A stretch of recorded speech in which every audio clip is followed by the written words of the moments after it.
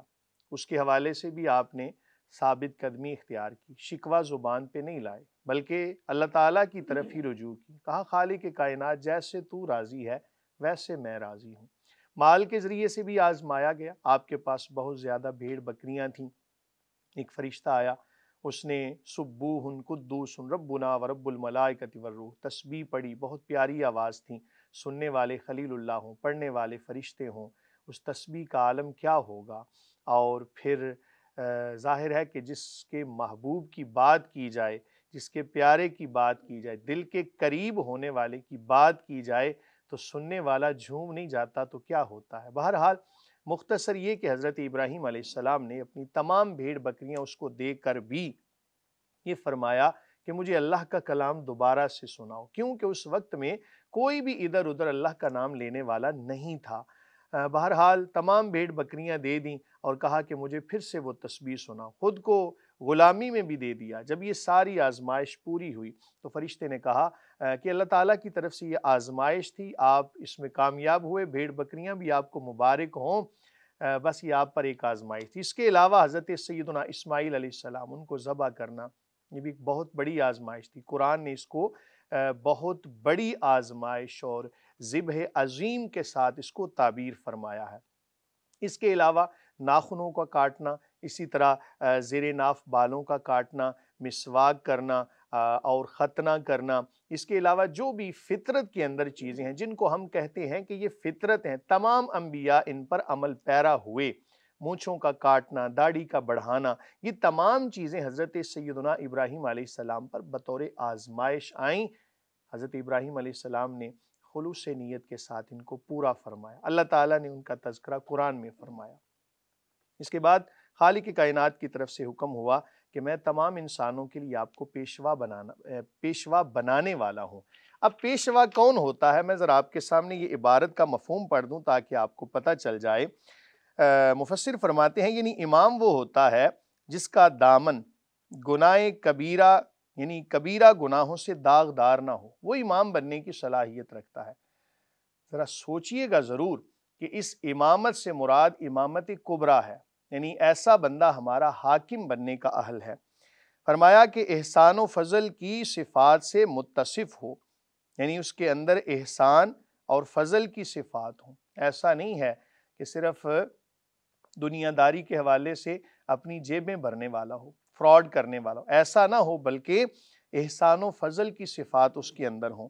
اس کے ساتھ اس میں حکومت کی ذمہ داریوں کو بجا لانے کی قوت بھی ہو، یعنی یہ نہیں کہ صرف آپ نے حکومت کو حاصل کر لیا اور اس کے بعد اپنی مرضی کے مطابق زندگی گزاریں۔ یہ امامت کے منافی ہے جناب، یہ حکومت کے منافی ہے کہ صرف حکومت کو حاصل کر لینا اور بعد میں اپنی مرضی کے مطابق زندگی گزارنا۔ ہمارے ہاں الیکشن ہوتے ہیں اور اس کے اندر کیا ہوتا ہے جناب، ہر کسی کا دل کرتا ہے کہ میں جیت کے سامنے آ جاؤں، لیکن کبھی اس بات کو شاید نہیں سوچا ہوگا کہ اس کے بعد ہمارے اوپر جو ذمہ داریاں آنے والی ہیں وہ کون سی ہیں۔ حضور نبی کریم صلی اللہ علیہ وآلہ وسلم کا فرمان جس کا مفہوم ہے کلکم راعٍ وکلکم مسئول عن رعیتہ، او کما قال، کہ تم میں سے ہر بندہ راعی ہے، ہر بندے سے اس کی رعایا کے متعلق پوچھا جائے گا۔ کوئی حاکم ہے تو اس سے پورے ملک کے متعلق سوال ہوگا، ایک محلے کا اگر کوئی حاکم ہے تو اس سے اس کے متعلق سوال ہوگا، بیوی سے اس کے خاوند کے متعلق سوال ہوگا،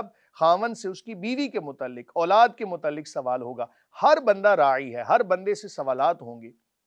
کاش کہ ہم ذمہ داری کو قبول کرنے سے پہلے ان تمام چیزوں کو بھی سمجھ لیں۔ بہرحال اس کے بعد فرمایا کہ ان خوبیوں والے خلیفہ، یا اس کا بریک کے اندر ترجمہ کرتے ہوئے فرماتے ہیں کہ یا صدر مملکت کے متعلق ہیں۔ یہ تمام چیزیں کسی خلیفہ یا صدر کے متعلق، حاکم کے متعلق یہ چیزیں لازم ہیں۔ حضور نبی کریم صلی اللہ علیہ وآلہ وسلم نے فرمایا ان سے مت جھگڑو، یعنی جو ان صفات کے ساتھ متصف ہوں ان سے جھگڑا کرنا جائز نہیں ہے، لیکن جو فاسق و فاجر ہوں وہ خلافت اور صدارت کے اہل ہی نہیں ہیں۔ سوچئے گا ضرور کہ آج ہم کس نہج پہ کھڑے ہیں۔ اس کے بعد حضور نبی کریم صلی اللہ علیہ وآلہ وسلم کے یہ جد امجد حضرت ابراہیم علیہ السلام، آپ نے دعا کی مولا کریم کیا صرف میرے تک ہی خلافت ہے یا کہ میرے بعد بھی یہ خلافت جاری رہے گی میری اولاد میں سے؟ تو اللہ تعالیٰ نے فرمایا ظالموں کو میرا عہد نہیں پہنچتا، جو ظالم ہوں گے وہ اس خلافت کے اہل نہیں ہوں گے۔ اس کے بعد حضرت ابراہیم علیہ السلام کی وہ جگہ جس پتھر کے اوپر کھڑے ہو کر حضرت سیدنا ابراہیم علیہ السلام نے خانہ کعبہ کی تعمیر فرمائی، آج بھی جو حاجی لوگ جاتے ہیں وہاں پر اس کی زیارت کرتے ہیں، حضرت ابراہیم علیہ السلام کے مبارک قدموں کے نشان آج بھی دیکھنے کو ملتے ہیں۔ جنت سے پتھر لایا گیا تھا اور اس جگہ کو مصلی بنانے کا، جائے نماز بنانے کا حکم ہے۔ حضرت سیدنا عمر ابن خطاب رضی اللہ عنہ، آپ کی خواہش تھی کہ اس جگہ جائے نماز بنے، اللہ تعالیٰ نے قرآن میں نازل فرما دی۔ اس کے بعد فرمایا کہ ہم نے وعدہ لیا ان دونوں احباب سے، حضرت سیدنا ابراہیم اور اسماعیل علیہ السلام سے،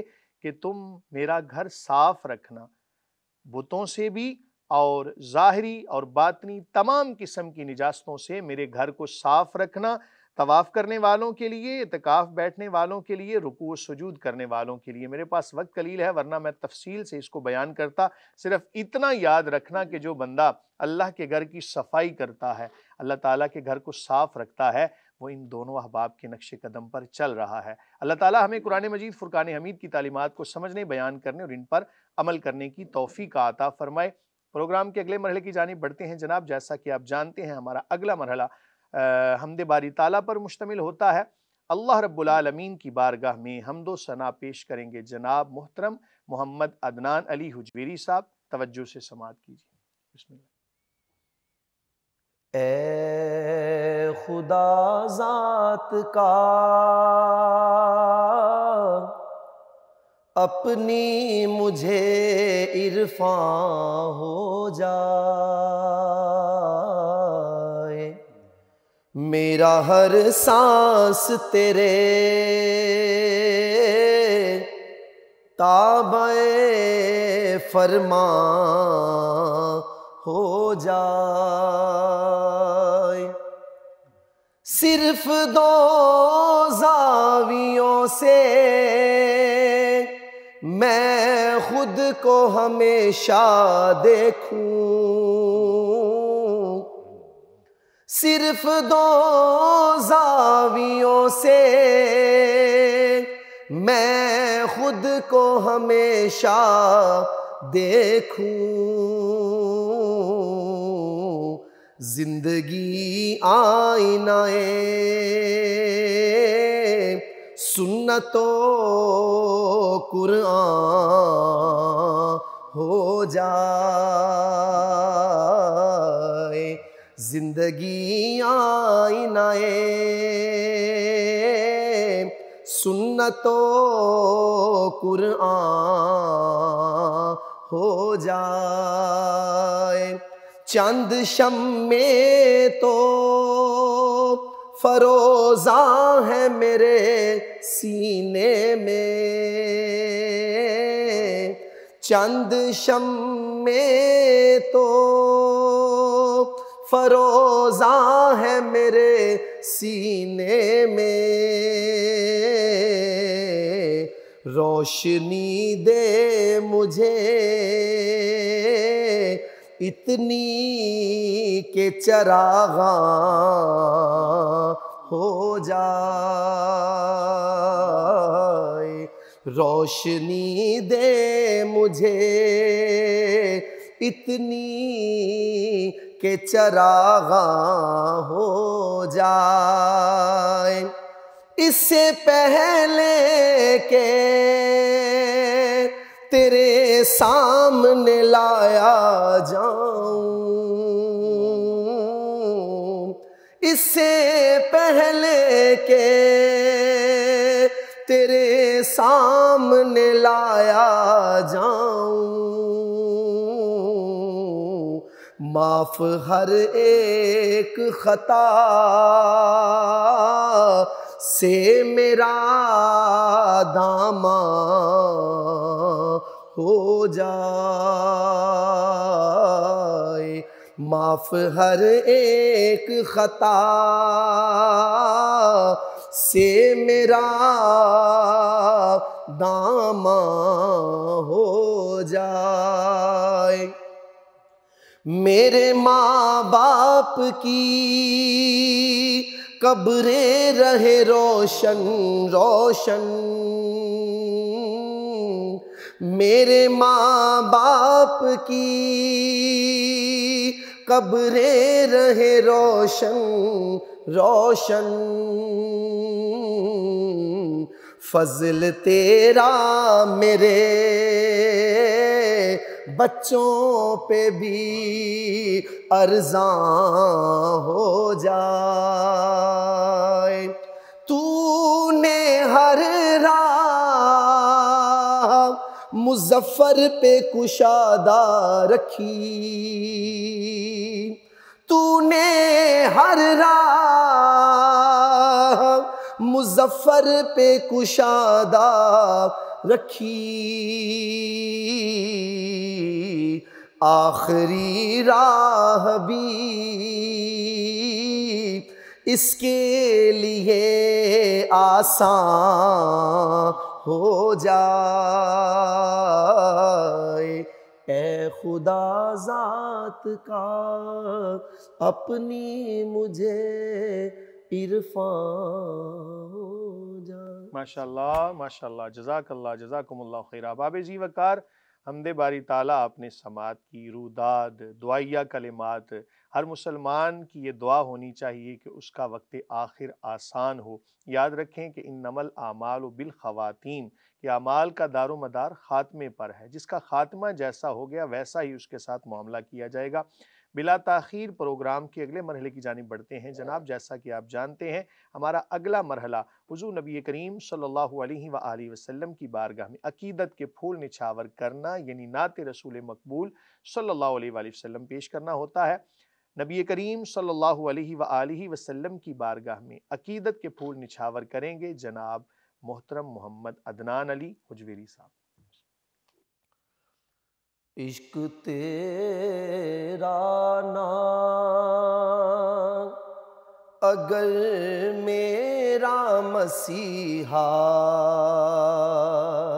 ہوتا،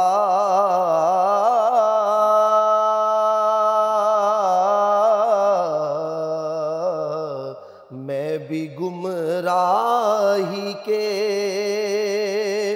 ویرانوں میں کھویا ہوتا۔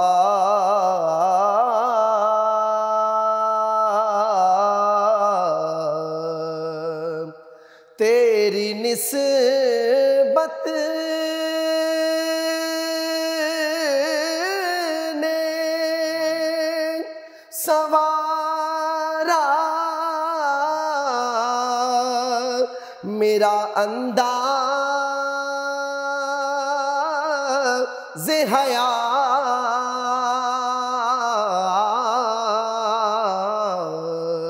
میں اگر تیرا نہ ہوتا سگے دنیا ہوتا،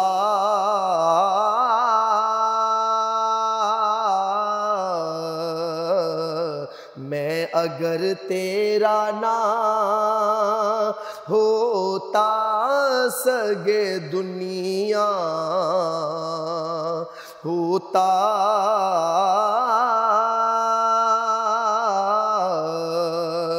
کوئے سرکار میں ہوگا کہیں مصروف طواف،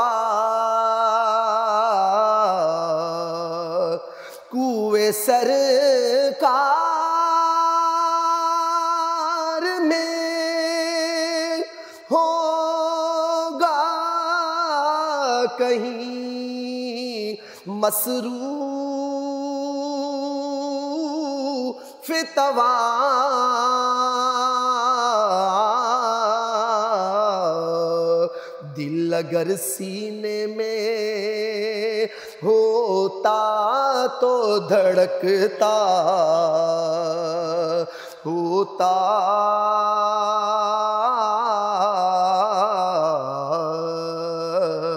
دل اگر سینے میں ہوتا تو دھڑکتا ہوتا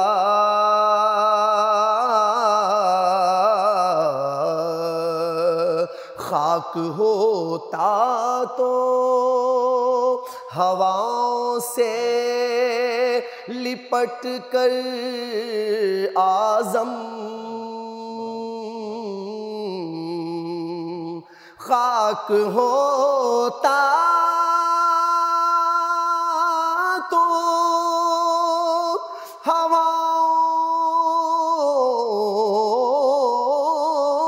ہواؤں سے لپٹ کر اعظم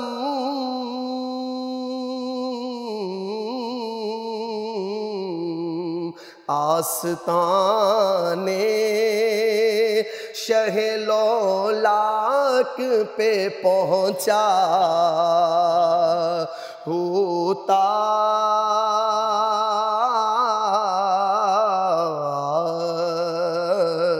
آستانے شہ لولاک پہ پہنچا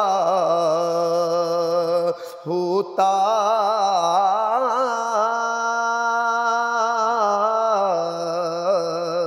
عشق تیرا ماشاءاللہ ماشاءاللہ، جزاک اللہ، جزاکم اللہ خیرہ۔ باب جی وقار نعت رسول مقبول صلی اللہ علیہ وآلہ وسلم آپ نے سماعت کی۔ بلا تاخیر پروگرام کے اگلے مرحلے کی جانب بڑھتے ہیں۔ جیسا کہ آپ جانتے ہیں ہمارا اگلا مرحلہ سوالات و جوابات کی نشست پر مشتمل ہوتا ہے۔ آپ احباب کے بہت سارے سوالات ہمیں موصول ہوتے رہتے ہیں، وقتاً فوقتاً ان کو پروگرام میں شامل کرنے کی بھرپور کوشش کرتے ہیں۔ بعض دفعہ بہت زیادہ سوالات ہوتے ہیں، اس لیے آپ احباب دل برداشتہ نہ ہو، ضرور انشاءاللہ کبھی نہ کبھی پروگرام میں ان کو شامل کریں گے۔ آج کے سوالات کون سے قاری صاحب موصول؟ جی مفتی صاحب، آج کا پہلا سوال ہمیں موصول ہوا ہے۔ ایک بھائی نے یہ سوال کیا ہے کہ کوئی شخص 3 جمعے لگاتار چھوڑ دے تو کیا وہ کافر ہو جائے گا؟ بسم اللہ الرحمن الرحیم۔ حضور نبی کریم صلی اللہ علیہ وآلہ وسلم کا فرمان ذی وقار جس کا مفہوم ہے کہ جو بندہ لگاتار 3 جمعے چھوڑ دیتا ہے تو اس کے دل پر اللہ تعالیٰ مہر لگا دیتا ہے۔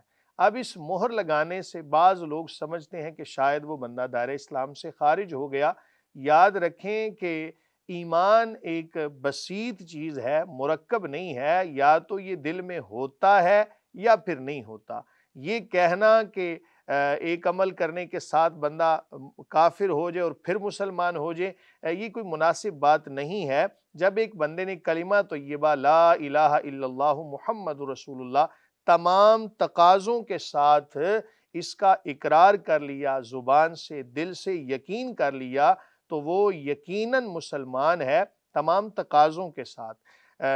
دوسری بات یہ کہ کوئی بھی ایسا عمل کہ جو فرائض سے جس کا تعلق ہو، سنن سے تعلق ہو، واجبات سے تعلق ہو، اس کو بندہ اگر جان بوجھ کر چھوڑتا ہے، اگر تو سستی کی وجہ سے چھوڑتا ہے تو کبیرہ گناہ ہے، اور اگر حلال سمجھ کے چھوڑتا ہے، معاذ اللہ کوئی یہ کہے جی جمعہ ہے ہی نہیں، اور یہ کہے معاذ اللہ کہ نمازیں ہیں ہی نہیں، شعائر اسلام میں سے کسی چیز کی تحقیر کرے، استہزاء کرے، مذاق اڑائے معاذ اللہ، یا ان کا انکار کر دے، ایسی صورتحال کے اندر کسی گناہ کو حلال سمجھ کے کرے، دائرہ اسلام سے تب خارج ہو جاتا ہے۔